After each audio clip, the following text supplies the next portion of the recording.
The experiment you'll be taking part in today involves the perception of lengths of lines. As you can see here, I have a number of cards, and on each card there are several lines. Your task is a very simple one. You're to look at the line on the left and determine which of the three lines on the right is equal to it in length.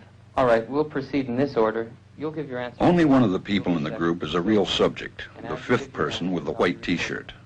The others are confederates of the experimenter and have been told to give wrong answers on some of the trials.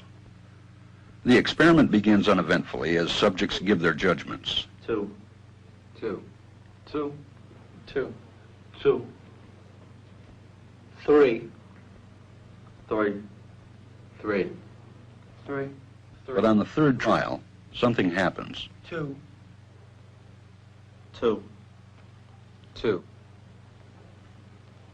2, 2. The subject denies the evidence of his own eyes and yields to group influence. 1. Asch found subjects went along with the group on 37% of the critical trials. But he found through interviews that they went along with the group for different reasons. 1. 1. They must be right. There are 4 of them and 1 of me. 1. This subject's yielding is based on a distortion of his judgment. He genuinely believes that the group is correct. 1. 1. 1. 2. 1. 2. 2. 2. I know they're wrong, but why should I make waves? 2. In this case, the subject knows he is right, but goes along to avoid the discomfort of disagreeing with the group. Here, the distortion is at the level of his response. 2. 2. 2. 2.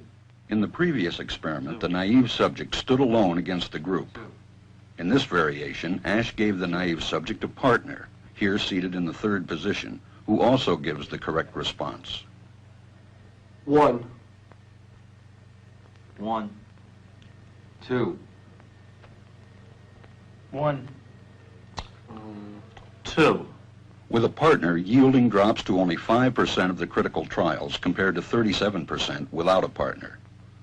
Although subjects report warmth and good feeling toward the partner, they typically deny that he played a role in their own independence. The partnership variation shows that much of the power of the group came not merely from its numbers, but from the unanimity of its opposition. When that unanimity is punctured, the group's power is greatly reduced. Sometimes we go along with the group because what they say convinces us they are right. This is called informational conformity. But sometimes we conform because we are apprehensive that the group will disapprove if we are deviant. This is called normative conformity. The strength of the normative factor is shown in another variation carried out by Asch. In this variation, the subject is told that because he had arrived late, he would have to write his answers. Subjects in this private response experiment are exposed to the same amount of misleading information as other subjects, but they are immune from any possible criticism by the group. 1. 1. 1. And this enormously reduces the pressure to conform. Conformity drops by 2/3. Asch's experiment is a classic. It reveals how people will deny what they see and submit to group pressure. It allows us not only to observe conformity, but to study the conditions that increase or reduce its occurrence.